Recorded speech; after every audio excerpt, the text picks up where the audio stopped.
It may be early on in the season, but we've got good news for the Broncos playoff hopes. Welcome into your Denver Sports Daily for September 25th. Let's go. Taking you through your morning headlines, it's Denver Sports Daily with Rachel V. Hill. Now, if the Broncos hadn't looked how they looked on Sunday against the Tampa Bay Buccaneers, we might be saying, yeah, the playoffs are gone. But because they looked relatively good, the Denver Broncos sit at 1-2 on the season, and it's definitely not a death sentence in the AFC. In fact, it's really far from it. Through 3 weeks of the NFL season, the conference only has 6 teams with a winning record.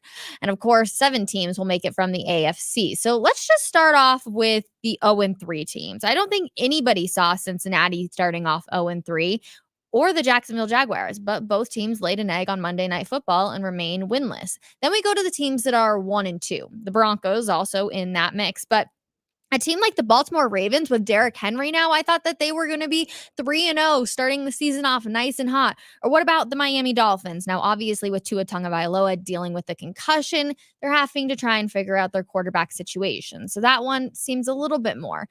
But then, of course, you got the usual suspects at the top of the AFC with the Bills and the Chiefs both sitting at 3-0. They're joined by the Steelers, who have a seriously strong defense. Let's just be completely real. And they're off to an undefeated start. So only the Texans, Jets, and Chargers are 2-1, rounding out the 6 squads with winning records. So long story short, it looks like a 9-8 record or even an 8-9 record could be good enough to get into the big dance this year. And you better believe that Broncos head coach Sean Payton definitely knows that. Now, ESPN has Denver's odds at a 14.2% chance of making the playoffs, which is up from 10% last week. We'll take the additional 4%. It may seem small, but it actually really does matter. Now, of course, the Broncos, after starting 0-2, it made sense that it was at 10%. They didn't look good. The offense wasn't able to score. They were hardly able to move the ball. But what we saw out of the Buccaneers game definitely proved that things are starting to work out.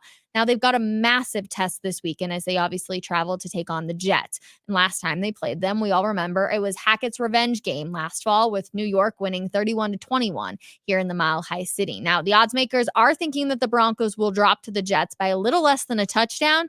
But hey, they also didn't give them a chance against the Buccaneers. So we will see what happened. But overall, this is great news if you are a Broncos fan. You're seeing a team that's finally able to move the ball and able to score points on really tough defenses. We know the Broncos have a seriously tough defense. I'm going to get into that today on Coffee Break with my 10 observations from the Buccaneers game. We got to give Vance Joseph his roses a little bit, just a sneak peek right there. So yeah, the playoffs, they're definitely in question considering that some of the best teams from the previous years aren't doing so hot either. Now, the Broncos did add somebody new to the lineup. They are signing a linebacker, Kwon Alexander, to the practice squad. He's 30 years old, attempting to play for a 10th season. He's been a starter for Tampa Bay, the 49ers, the Saints. So he played for Sean Payton in 2020 to 2021, the Jets, and most recently the Steelers. He tore his Achilles last November, and nearly 11 months ago, he should be ready to go. So this is good news for the Broncos, obviously looking to add a little bit of depth to the linebacker position. Hopefully no injury is going to be looming over anybody. Baron Browning, question mark, that's what I wonder. But adding somebody to the practice squad nonetheless, as they are still out in West Virginia, as they are staying on the East Coast. Now, we'll go down to Miami right now because Tua Tagovailoa continues to recover from his 3rd diagnosed concussion in the NFL. The Miami Dolphins quarterback will be evaluated by outside experts. This is most recent news coming out of it. Now you might be like, Rachel, why are we talking about Tua? Why are we talking about the Dolphins here in Denver? Well, yesterday, and actually just the past couple of days, a lot of people have been talking about the fact that the Broncos should, call up the Dolphins and say, hey, are you interested in Zach Wilson? So while we don't see that happening right now, and James Palmer and I actually talked about it on our podcast yesterday, he says there's no phone calls really being made right now. Like, of course, it makes sense to pick up the phone, but Miami really does believe that Tua eventually is going to come back. So the fact that he will meet with outside neurologists this week is definitely a little interesting. So Mike McDaniel, the head coach for the Dolphins, goes on to say that the plan hasn't changed. It's been executed. That's where it stands. I don't know who sources are, but people should talk to me. I've got the real information when discussing Tua. He obviously suffered that concussion in week 2's loss against the Buffalo Bills and was placed on IR days later, ruling him out for at least the next 4 games. So 3 more games to go, and then they have a bye week as well. So they've given him a little bit more time to be able to come back from that if that's something that he decides to do. Now let's head on over to the MLB and the Colorado Rockies. Yesterday, we announced that Rockies legend Charlie Blackmon announced his retirement on Monday, and he held a press conference on Tuesday afternoon to discuss that decision. Now, Blackmon spoke about a variety of topics, including wanting to have some sort of role with the Rockies after retirement and moving forward, essentially, but also one of the biggest questions that was asked about playing for a team that has struggled for many, many years. Blackmon played for 14 years in Denver, and just 2 of those ended with a postseason berth. And in a time and place where we see players who want to go win championships, it was asked why he essentially wanted to stay with the Rockies when they haven't necessarily been very good. He said that it was a two-way street. He wanted to be a Rocky and the organization wanted him. And that was really important and never looking to play someone else. And essentially, he wanted to see things through. He was on 2 good teams that made the playoffs in 2017 and 2018, but unfortunately only had 1 postseason win. And in a twist of irony as well, Nolan Arenado was in the room at the retirement presser, right? Everyone knows Nolan, how he kind of forced his way out of Denver and broke a lot of people's hearts here in the Mile High City. The St. Louis Cardinals are in Denver for a series, so Arenado wanted to support his buddy, of course, during this big presser. And Charlie Blackmon kind of spoke on the fact of not that he wanted to throw out any names or anything like that, but wanting to actually stay in Denver and see things try to bounce around. So he goes on to say, I mean, ultimately, that is so much more rewarding for me than to, like bounce around. Not to discredit anyone else who's chosen to leave, but like this is one of the few choices you get in the game is where you want to play. And I made that choice to stay here in Colorado. He said he definitely wants to be involved still, like I mentioned at the beginning. He wants to stay with the Rockies, maybe not as a coach or anything. He's not going to be putting on any of the jerseys, but he wants to be around the bullpen. He wants to be out there at Coors Field, to be around the guys, wants to talk to some hitters. And he's had many conversations with, I'm guessing, people up at the top of the Rockies organization to see if he can do that. He says, I do still very much want to be a part of the Rockies family, just not sure exactly how yet. So he's got a little bit of time, of course, as they have a few more games coming up here for the rest of the MLB season. So exciting stuff for Charlie Blackmon. I feel like he's one of those household names that even if you don't watch a lot of Rockies baseball, you've definitely paid attention and you know his name. So I'm really excited for him in this next chapter. And of course, we'll be so fascinated to see if he does stick around with the Rockies. And let's be real, we all need to say a huge thank you to Charlie Blackmon for sticking out with the Rockies, even when they weren't very good. We'll go down to Boulder now because they're actually going to be traveling. Now, in case you haven't heard, there's a hurricane that seems to be hitting Florida here very, very soon. So Deion Sanders and the Colorado Buffaloes have an interesting week with weather forecast, and it continued on Thursday as the team is adjusting their travel plans now for their Big 12 road opener against Central Florida. So we've got a nice little weather map for you, obviously leading up toward Cancun, heading up towards Tampa, Fort Myers, that whole area. Yep. Okay. Boom. And then it makes landfall. It's not exactly a great thing to be on the lookout for, especially when you need to travel down to Florida. But Sanders is getting out of the way and trying to get in front of it, essentially sending his team down there as Florida is preparing for current tropical storm Helene to reach major hurricane status by Thursday morning. So landfall is possible that day anywhere from Central Florida to the coast of Alabama. All of this information coming from the National Hurricane Center. Now, Colorado doesn't play UCF until Saturday afternoon, so the storm's weather will definitely be gone by kickoff for the game, but there may be impacts still in the area. But more importantly, for the long traveling Buffaloes, they don't want to get caught in the way of the weather. So they don't want to have to get delayed until Friday night, get ready, have to get up, and then go play a game. So they are heading out on the road today as well. Deion Sanders said, so we don't want to take that chance and the storm hits Thursday.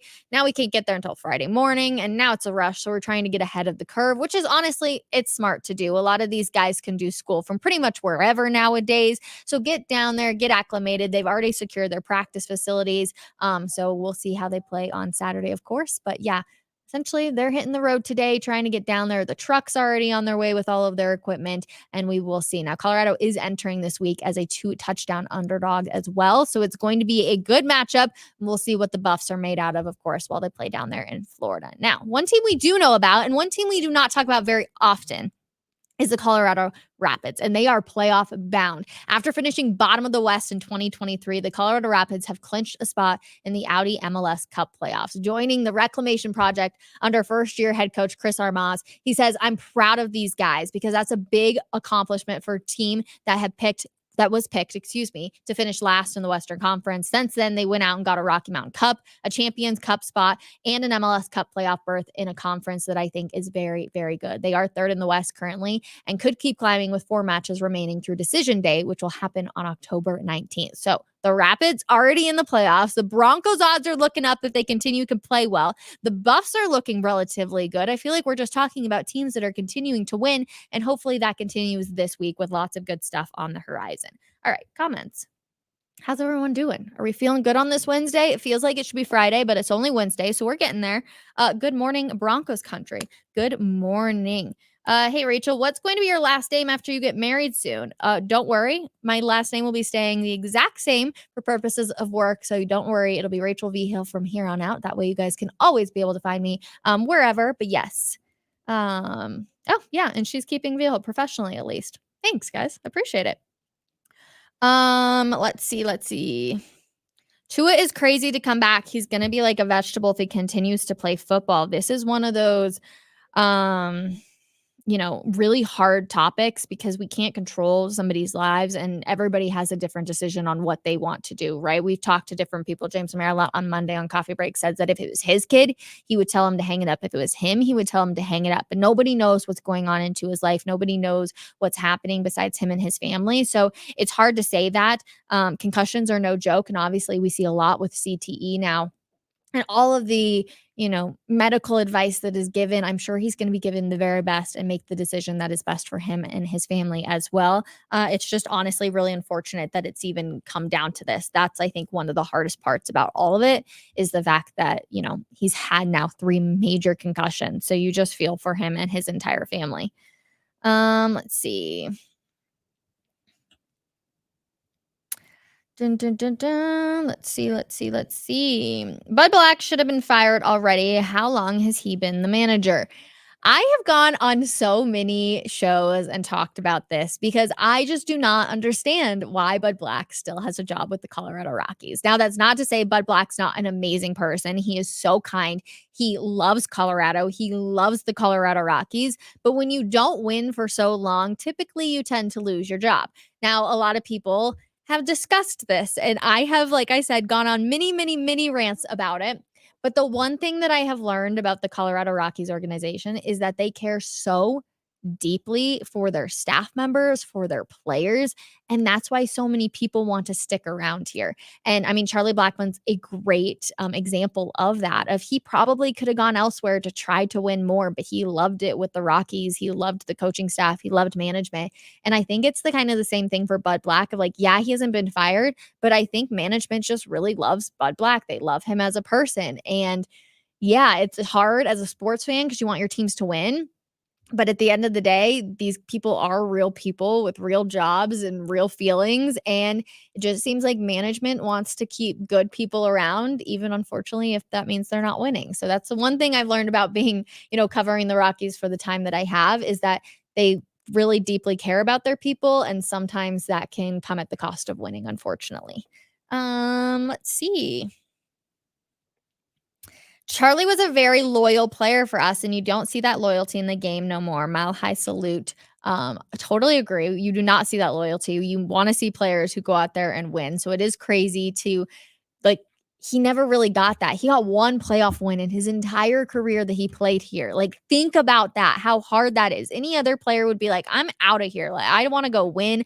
My whole goal in playing this is to win a championship, but he stuck it through this entire time, which you got to really give him credit to. So yeah, a little nuts. I'm not going to lie. I probably would have left. Like, if I'm just going to call myself out right now, I think I probably would have left to try to go win a championship at some point. But they must just really it must feel like a family over there because he wanted to stick it out this entire time. And I mean, we saw the Nolan stuff all go down as well. It's crazy. But yeah, I'm like, you really got to give it to him because he really did stick it out for forever. All right, let's see. Who did the Broncos get? Yeah, so the Broncos got a new linebacker. Nope. something Alexander. I can't think of it. Can you throw up that graphic, Troy, real quick?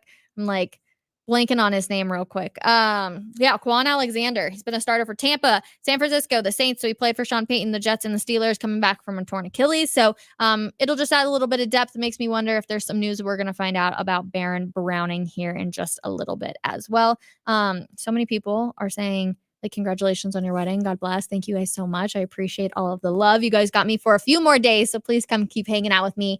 I love chatting with you guys in the comments. I'm going to do my 10 observations from the game against the Bucs. There's a lots of positive to talk about, so I'm excited to dive into that. 12 p.m. Come hang out with me on coffee break, and we will see you guys then. Have a wonderful Wednesday, everybody. Bye.